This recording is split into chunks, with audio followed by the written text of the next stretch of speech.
কোলের বাচ্চা, একই রকম বয়স, একই রকম চেহারা। বাচ্চাকে মাল সামানের কাছে রেখে গেছে কাঠ সংগ্রহ করতে, এসে দেখে বাচ্চা একটা আছে আর একটা নাই। তো দুই মহিলার মধ্যে দুইজনই দাবি করতেছে বাচ্চা আমার, এবং দুইজনই যুক্তি পেশ করতেছে। তো দুই মহিলার পারস্পরিক যুক্তির এক পর্যায়ে সিদ্ধান্ত হলো আমরা নিজেরা ঝগড়া করবো না, এই জামানায় যিনি নবী আমরা তার কাছে যাই। দেশের হযরত দাউদ আলাইহিস সালামের কাছে। কার কাছে? বাচ্চা কোলে করে নিয়ে। ঘটনাক্রমে এই দুই মহিলার মধ্যে একজন ছিল বয়সে বেশি, পাকা মহিলা, কথাই পাকা, আছে না, চেনেন? আর একজন হলো একটু কথায় কম পাকা। দাউদ আলাইহিস সালাম বললেন তোমাদের যুক্তি পেশ করো, এই বাচ্চা কার, নিজের দাবির পক্ষে যুক্তি পেশ করো। তো বয়স্ক মহিলার যুক্তি একটু শক্তিশালী হয়েছে। দাউদ আলাইহিস সালাম ঘোষণা দিয়ে দিলেন এই বাচ্চা নেবে বয়স্ক মহিলা। এখন অল্প বয়স্ক মহিলা, সে তো যুক্তি দিতে পারে না, তার জন্য তো ফায়সালা হবে না, যুক্তির আলাদাই তো ফায়সালা।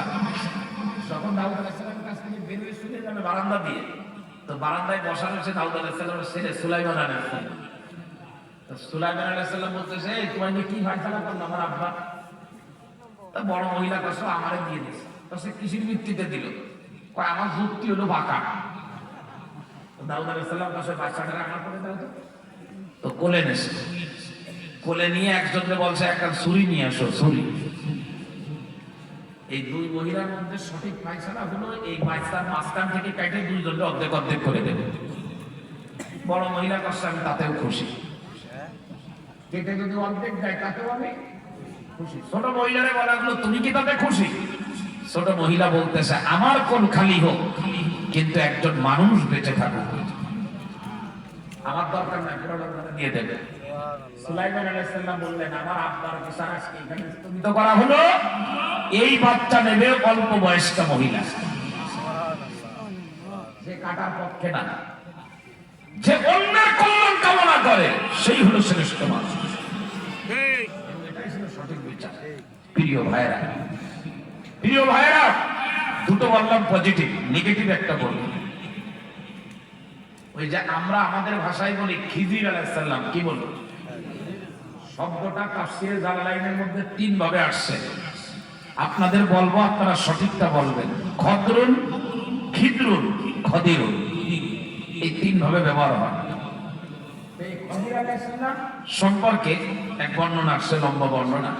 এক ভিক্ষুক ভিক্ষা করে, এক লোক ভিক্ষুককে বলতেছে ভিক্ষা করে কেউ কোনোদিন বড় লোক হয়?